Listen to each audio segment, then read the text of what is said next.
E o plenário do STF decidiu que a lei da ficha limpa só vale para as eleições a partir de 2012. Os eleitos no ano passado que foram barrados pelas novas regras vão assumir os mandatos. O voto do ministro Luiz Fux, recém-possado no tribunal, foi decisivo. Antes de ler o voto, o relator, ministro Gilmar Mendes, propôs o reconhecimento da repercussão geral da lei da ficha limpa. Por unanimidade, a Corte concordou. Em seguida, em mais de uma hora, o ministro ressaltou a necessidade de manter o princípio constitucional da anterioridade eleitoral.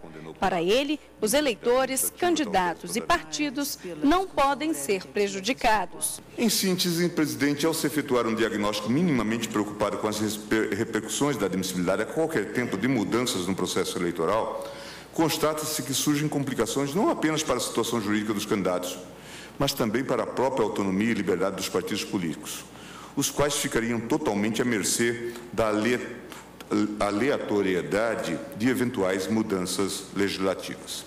O ministro Luiz Fux acompanhou a linha de raciocínio do relator. Eu concluiria afirmando, excelentíssimos senhores ministros, que a lei da ficha limpa é a lei do futuro, é a aspiração legítima da nação brasileira, mas não pode ser um desejo saciado no presente em homenagem à Constituição brasileira. Com esses fundamentos, senhor presidente, eu acompanho integralmente o voto do eminente relator. A defesa tentou convencer os ministros de que os 42 mil votos recebidos pelo cliente nas eleições do ano passado poderiam ter validade. Além disso, também argumentou que a presunção da inocência foi desrespeitada. A Lei Complementar 135, publicada no Diário Oficial do dia 7 de junho de 2010, 3 dias antes de iniciado o prazo previsto na legislação eleitoral para as convenções partidárias. Se discute muito se a inelegibilidade é pena ou não é pena. O certo é que é uma consequência drástica sobre direitos individuais do cidadão. É uma consequência danosa aos direitos fundamentais do cidadão, especialmente os direitos políticos.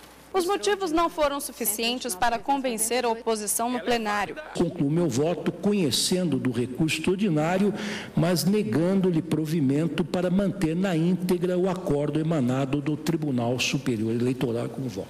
O presidente da Suprema Corte, ministro César Peluso, foi o último a votar e desempatou o julgamento. Eu vou mais uma vez pedindo escutas aos votos divergentes.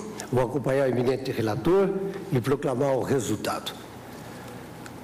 O tribunal reconheceu por unanimidade a repercussão geral da questão e deu provimento ao recurso contra os votos dos ministros Carmen Lúcia, Ricardo Lewandowski, Joaquim Barbosa, Aires Brito e Ellen Grace. Bom, e a consultora jurídica da TV Justiça, Gisele Dantas, já está aqui com a gente. Boa tarde, Gisele. Boa tarde. Bom, e a primeira pergunta é, qual a consequência desse julgamento? Uma verdadeira reviravolta em termos de diplomação. O Tribunal Superior Eleitoral, a partir do entendimento do Supremo Tribunal Federal, vai ter que mudar, rever as suas decisões.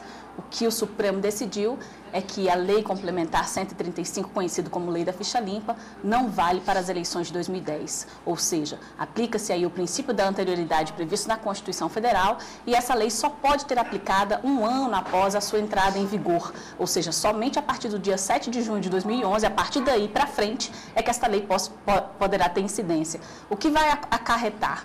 Aqueles parlamentares que assumiram, acabaram sendo diplomados no lugar daqueles que foram julgados, tiveram um registro negado, essa diplomação ela vai ser cancelada, vai ser cassada para que estes parlamentares assumam efetivamente o cargo perante os mandatos que foram eleitos. Então, situações no Senado, como a de Jader Barbalho, que foi eleito no Pará, a situação também do João Capiberibe, do Amapá, e de Cássio Cunha Lima, na Paraíba, eles vão todos assumir os mandatos de senadores.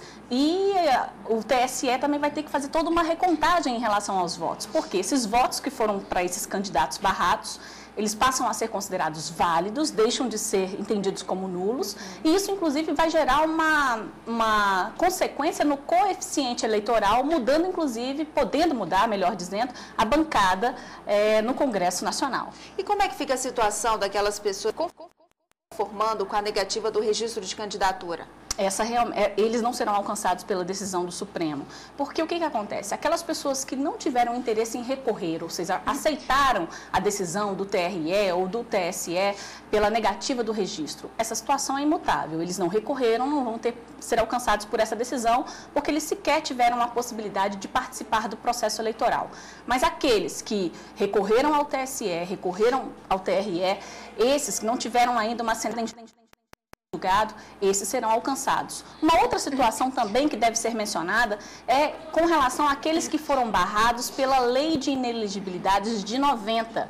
Antes da Lei Complementar 135 de 2010, nós tínhamos a Lei Complementar 64 de 90, que possui validade. Então, aqueles que foram barrados com essas causas de inelegibilidade, eles também não serão alcançados por essa decisão.